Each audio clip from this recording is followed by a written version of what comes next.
వయసు వచ్చేసరికి అమ్మాయిలు పెళ్లి వైపు నెట్టబడుతున్న రోజులవి. భారతదేశంలో మహిళా శాస్త్రవేత్తలతో కిటకిటలాడే ప్రయోగశాలలు కనిపించడానికి చాలా కాలం ముందు మాట ఇది.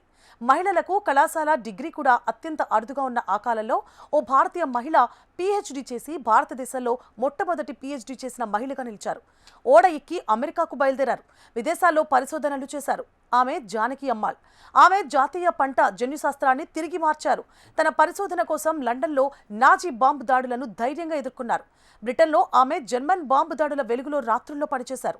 ఈ క్రమంలో స్వతంత్ర భారతదేశం తన శాస్త్రీయ పునాదులను పునర్నిర్మించుకోవాల్సిన అవసరం వచ్చినప్పుడు జవహర్లాల్ నెహ్రూ ఆమెను పిలిచారు. ఆమెను స్వదేశానికి వచ్చి బొటానికల్ సర్వే ఆఫ్ ఇండియాను పునర్వ్యవస్థీకరించమని కోరారు. ఆమె చెరకు జన్యుశాస్త్రాన్ని మార్చివేశారు. వేలాది పుష్పించే మొక్కలను మ్యాప్ చేశారు. అడవులను కాపులదారుడిలా కాపాడారు. లోతైన శాస్త్రీయ వారసత్వాన్ని మిగిల్చారు. ఆమె 87 సంవత్సరాల వయసులో కూడా భూమిపై తన చివరి రోజును కూడా తన ప్రయోగశాలలోనే గడిపారు. భారతీయ వృక్ష శాస్త్రంలో అంతగా తెలియని విప్లవకారిణి జానకి అమ్మాల్ వివాహాన్ని తిరస్కరించి ఈ దేశంలో చెరుకుని తీయగా మార్చిన మహిళగా నిలిచారు. అది 1987 నవంబర్ 4వ తేదీ. ఈకే కృష్ణన్ దేవి అమ్మాల్ దంపతులకు తెల్లిచెరి నేటి తలసరిలో జన్మించారామె. ఈ క్రమంలో తొలుత తెల్లిచెరిలో, ఆ తర్వాత మద్రాసులో చదువుకున్న ఆమె ప్రపంచాన్ని అక్కడ క్వీన్ మేరీ కళాశాల విస్తృతంగా తెరిచింది. ప్రెసిడెన్సీ కళాశాలలో దానిని మరింత పదును పెట్టింది. 1920 నాటికి వృక్షశాస్త్రంలో డిగ్రీ సంపాదించారు జానకి. ఈ సమయంలో ఆమెకు వివాహం చేయాలని బంధువులు అబ్బాయిని చూశారు తల్లిదండ్రులు. కానీ అందుకు జానకి నిరాకరించారు. ఒంటరిగా సుమారు 4 నుంచి 6 వారాలు సముద్రంలో ప్రయాణించి అమెరికాకు చేరారు. ఈ క్రమంలో 1925లో మాస్టర్స్ డిగ్రీని సంపాదించి కొన్నేళ్లు బోధించడానికి భారత్ తిరిగొచ్చి 1931లో డాక్టరేట్ పూర్తి చేశారు. తర్వాత మిచిగాన్ విశ్వవిద్యాలయం ఆమె కృషిని గుర్తించి 1956లో గౌరవ డాక్టరేట్తో సత్కరించింది. భారతదేశానికి 1930 ప్రారంభంలో ఓ సమస్య ఉంది. ఈ దేశంలో స్థానిక చెరకు రకాలు గట్టిగా, తక్కువ తీపితో ఉండేవి. ఈ క్రమంలో రైతులు చెరకును పండిస్తున్నప్పటికీ విదేశాల నుంచి వచ్చే తీయటి రకాలపైనే దేశం ఆధారపడి ఉంది. ఈ క్రమంలో కోయంబత్తూరులోని చెరకు పెంపక కేంద్రం దాన్ని మార్చడానికి ప్రయత్నిస్తోంది.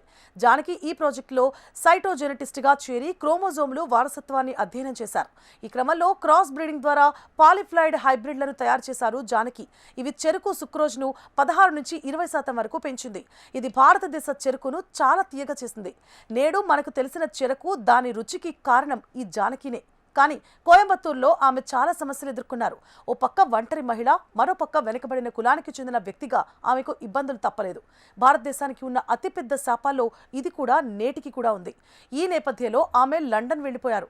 1940లో జానకి పగటిపూట జర్నస్ హార్టికల్చరల్ ఇన్స్టిట్యూట్లో పనిచేసేవారు. ఈ సమయంలో ఆమె అధ్యయనంలో చిన్న సొగసైన పువ్వుకు ఆమె పేరే పెట్టారు. మాగ్నలియా కోబస్ జానకి అమ్మాల్. ఇది ఓ తెల్లటి పువ్వు. ఈ నేపథ్యంలో 1951లో జవహర్లాల్ నెహ్రూ ఆహ్వానం మేరకు ఆమె తిరిగి భారత్కు వచ్చారు. బొటానికల్ సర్వే ఆఫ్ ఇండియాను పునర్వ్యవస్థీకరించారు.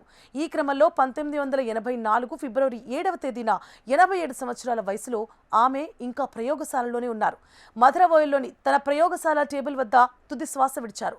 ఆమెకు 1977లోని పద్మశ్రీ అవార్డు లభించింది. ప్రతి భారతీయుడు కప్పు టీలో తీపి తగిలిన ప్రతిసారి జానకి అమ్మాల్ని గుర్తు తెచ్చుకోవాలి. She is a sweet women of India in work.